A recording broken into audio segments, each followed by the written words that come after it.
I used to get asked a particular question with some frequency. Why do Jesus, these angels, and Mother Mary come to you? You're not Christian. And that tone wasn't always there, but it was always implied if it wasn't verbalized. And my immediate and short answer nearly every single time was, neither are they. And I would follow it with something like, they just happen to know me, they ask things of me, and occasionally show up to keep me company, or join healing sessions, whatever. And that has come to mind today because Mariam and Aaliyah of Islamic history visited last night or in the wee hours of this morning without context. So I'm guessing that Maryam is back because I have been sitting with what she said 2 years ago. According to Facebook Memories, 2 years and 2 days ago, she walked out of a painting. I'd taken it to a friend's kitchen to show off, and as I was trying to decide between tea options, out she walked in front of me and my friend. And this time there wasn't a single story like one of those that keeps her clean or unclean, exalted or exiled, holier than thou or whore, woman of God, or just a woman created by a man who could only see her as something less than God's image. Priestess, prophet, prostitute, perpetual virgin, of course. Pray on any given night, and prayer, one who offers prayers. And in this kitchen, she walked out with each of those stories, all around of those stories, wrapped around this odor that came with her. It was this smell of santal and rose. And she said one word, unveil. Unveil. Telling me to drop the mask, speak the heart, speak her heart, and deny her no longer. And in the moment, I dropped to my knees. I dropped to my knees like a child and sobbed. I left snot puddles on the kitchen floor. And all I could do in the moment was pray for mercy and patience, because I didn't know how to be, or don't know how to be, what is being asked of me. I don't even know what it is.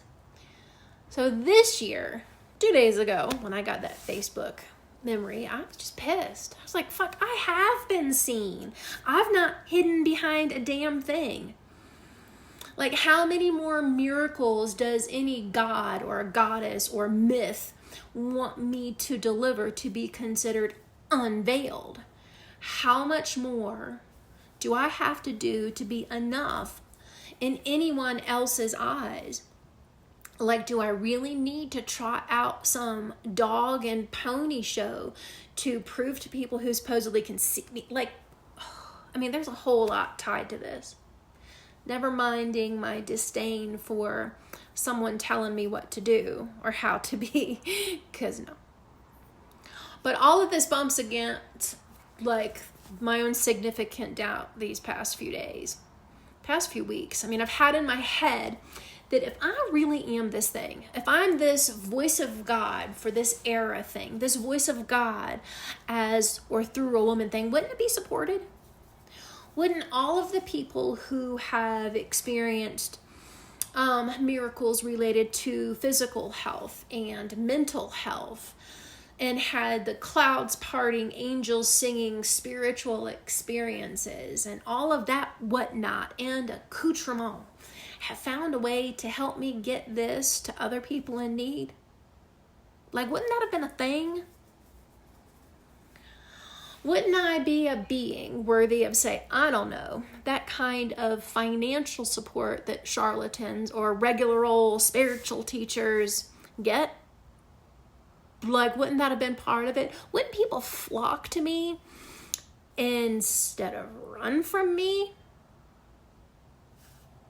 If I were this grand thing, why would the energies of ancestors in the earth and the heavens and the below be focused on retrieving the remains of missing and murdered Indigenous women and knocking heads with the Sinaloa cartel. Like, wouldn't there be something more like spiritual, as other people define it, so that they wouldn't be afraid of it? I mean, I'm recognizing that life does not unfold the way we think it should. Hello, prime example.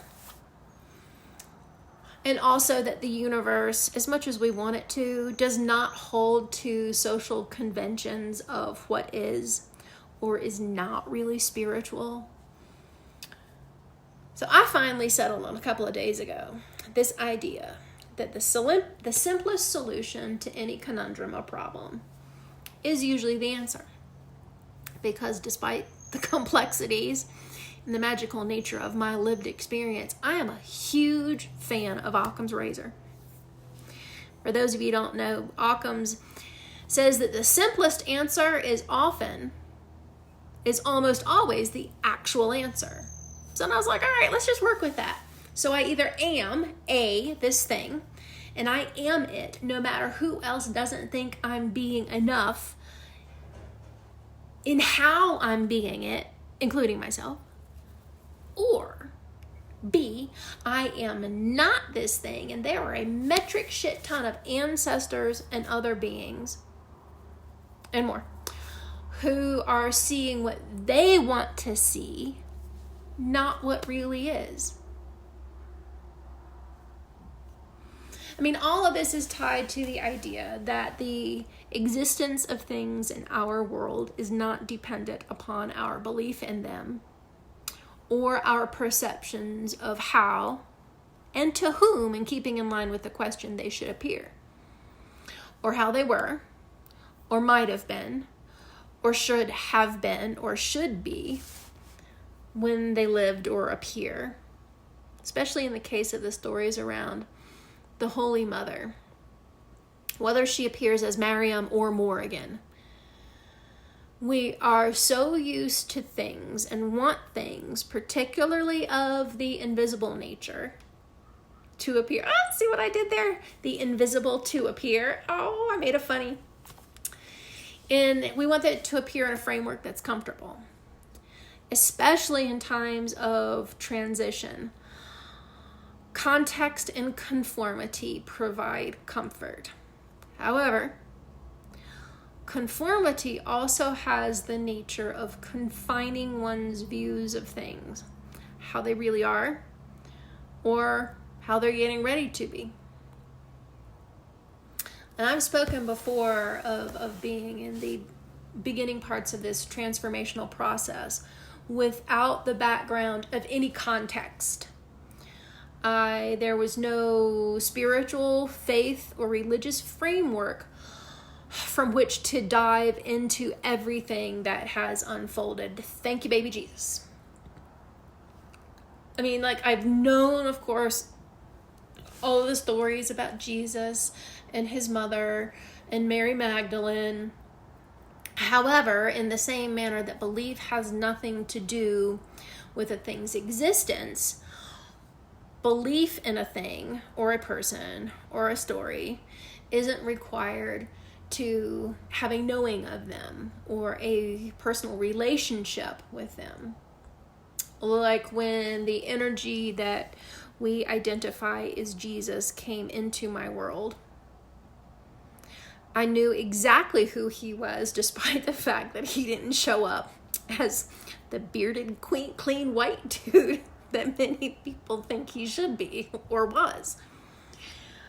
Like, I just knew.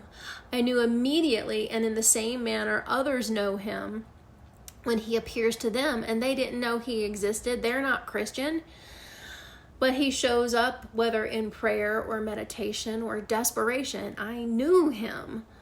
There's a reason why they call him the cosmic Christ.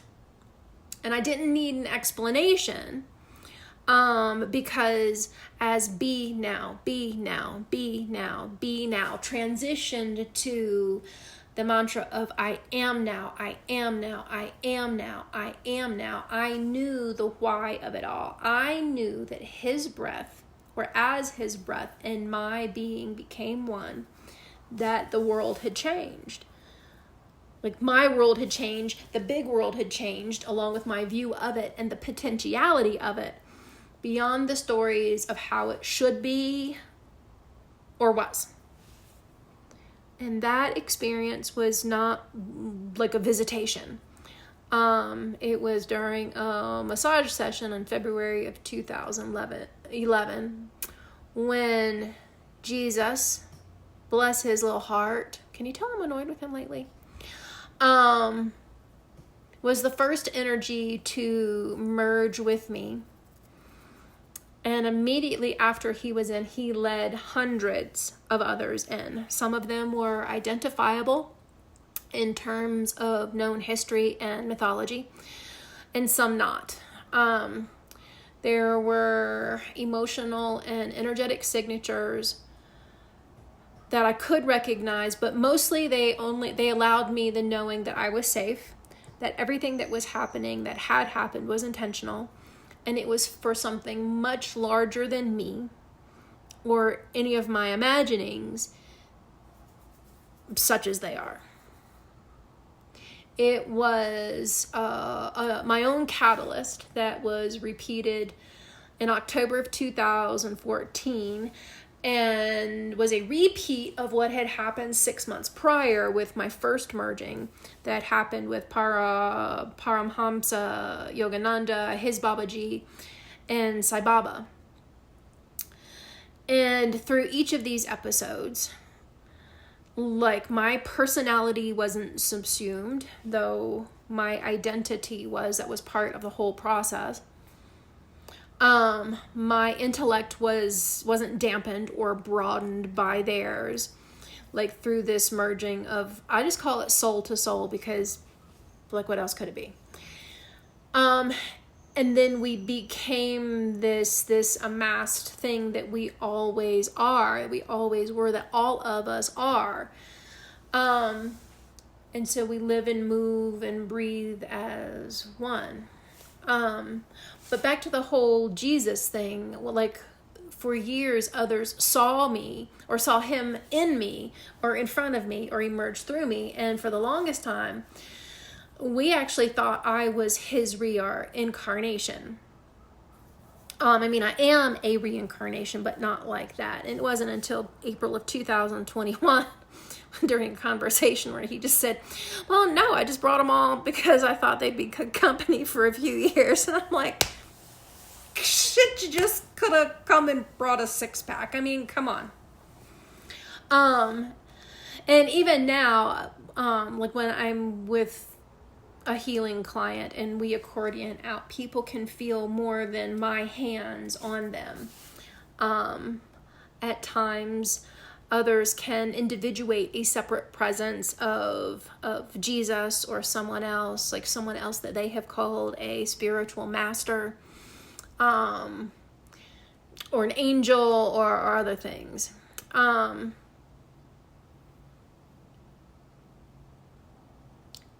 Things that I guess they hold an attachment to or can identify in a theoretical or imaginative state become real things, real experiential knowing of reality. It's one of the reasons why I won't work with people who are in a chemically altered state. No, you're already altered. In this way of being that I have been the past 16 years, I've learned that there isn't the need to comprehend intellectually. That comprehension of or for oneself isn't actually a knowing of a thing, because I can't make it make sense. Like I may have had an understanding of Jesus via Bible study class as a kid. Let's say been familiar with his name taken in vain, because of course, but I didn't know him until I did. And then I fell for all the stories. Until lately, anyway. There's a whole other story about that. But like when Mary Magdalene first appeared through me, I had no idea who she was. I mean, I still don't beyond the stories, but I do now know her presence when she appears as an individuated energy. And in the moment I was introduced to her, I knew why she appeared for the person I was working with. I didn't need to believe in her existence or in the archetypes she's associated with or the religions she's associated with for her to appear. She just appeared. So when Mary appeared a few days later for the first time, as in Jesus' mother Mary, I was faced with the same thing. I wasn't having a belief. There wasn't a belief or a non-belief in her existence, but lo and behold, ta-da, there she was. Again, in the same context, appearing for a particular client. And by doing so, re-inspiring the question of how we understand the messages connected to specific archetypes or ancestors' stories as we expand beyond those archetypes and stories. It's kind of what Mariam and Aaliyah have done today. So whether one believes or not in the existence of Jesus, he did, and does exist, annoying as he is lately. So whether one believes in my existence or not, I exist, even when I don't believe it. And the same goes with like these angels and other invisible architects and miracles and beneficial bacteria and the fact that the earth is round. The structure that religions and faith practices created have provided safe framework of spirit and God for many, many people for many, many centuries.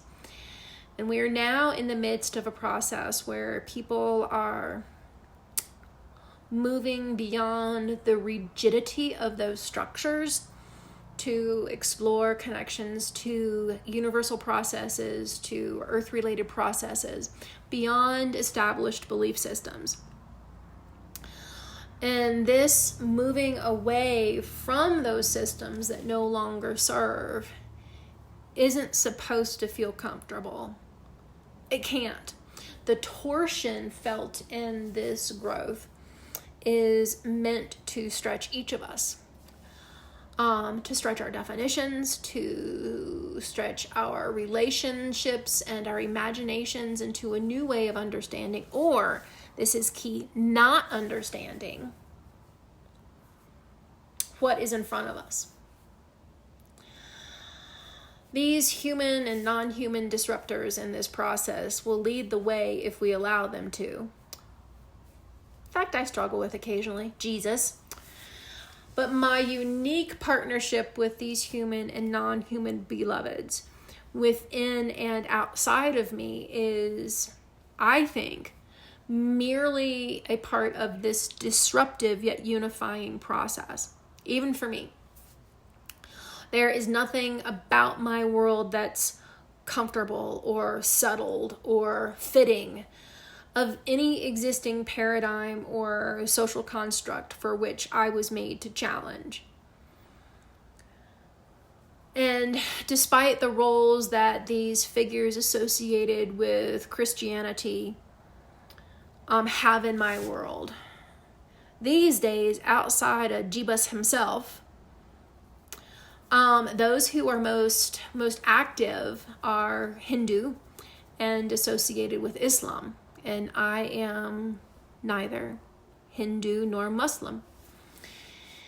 Those in my closest circle, the ones who touch and talk, and bless them listen, are Muhammad, Sri Yukteswar, Baba Neem Karoli, Anandamai Ma, Padre Pio, bless his little heart, Chief Washaki, who is Shoshone Arapaho, and Poundmaker, a Cree powerhouse of energy, as well as a security team made up of Ute mountain folk down the road and a crow. These ones and the others see me in a way that I cannot fully see myself or They see me, despite the way I am, just myself. Either way, there are expectations that exist far outside the margins of faith or religion being the constraints for ancestral or otherworldly visitations with myths and legends and Jeebus, his own damn self.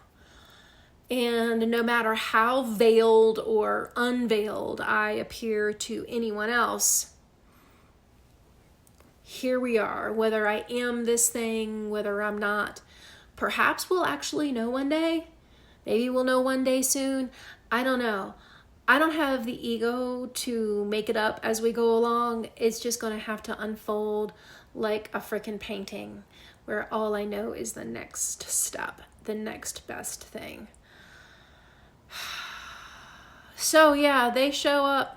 Doesn't matter the perception of what their religion should be, or the perception whether or not I fit the mold of any religion, because I can assure you that I do not.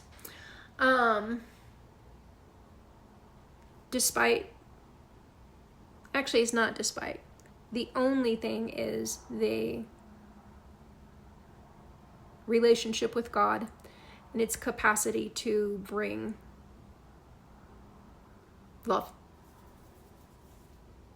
Get on. Bye. Thanks. See you later.